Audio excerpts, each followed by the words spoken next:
It is glorious, this history of ours. It is a great story, that of the Negro in America.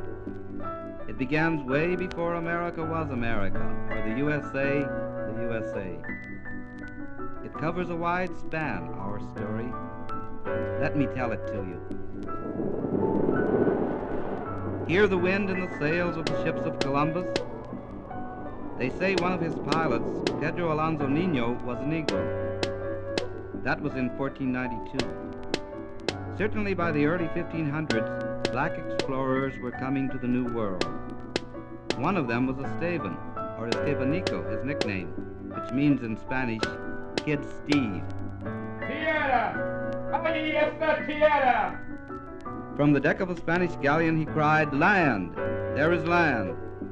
when he first sighted the coast of what is now Florida. On that coast his ship was wrecked, and Esteban with 4 Spaniards were the only men left alive. Perhaps because he was colored, Esteban got along well with the Indians. He learned their various languages and soon became a famous guide and translator for other explorers who could not communicate with the Indians.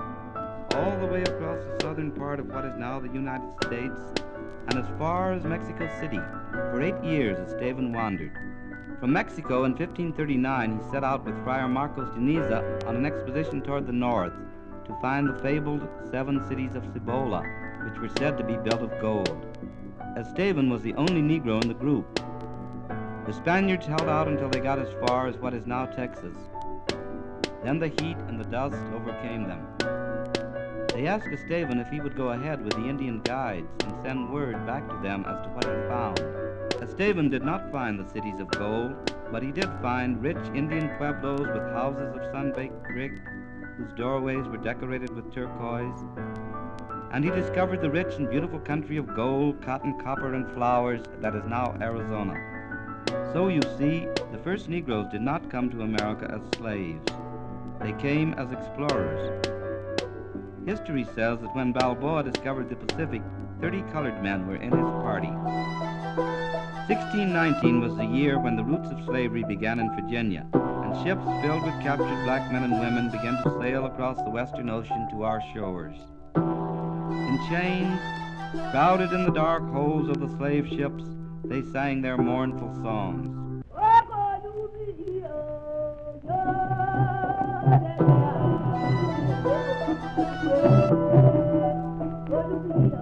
Sometimes whole groups of Africans taken on deck at night for air would leap into the sea, committing mass suicide rather than go into slavery. As soon as they were landed and sold, some would run away into the forest and join the Indians. No man wanted to be a slave, but thousands of Africans were brought by force to America to plant cotton, rice, corn, and wheat, to build the roads and clear the forests, to do almost all the hard work that went into the early building of America. Most slave masters were heartless and cruel, but there were some who were kind. Such a master was the tailor, John Wheatley. One day he went down to the dockside in Boston to buy from a newly arrived slave ship a little servant girl for his wife. The child he bought was from Senegal, maybe 7 or 8 years old, very dark and cute and shy, and frightened too, for she could not speak a word of English. Nobody knew her name, and she could not understand people when they asked her what her name was. So her master and mistress called her Phyllis. Later, she took their last name, Wheatley.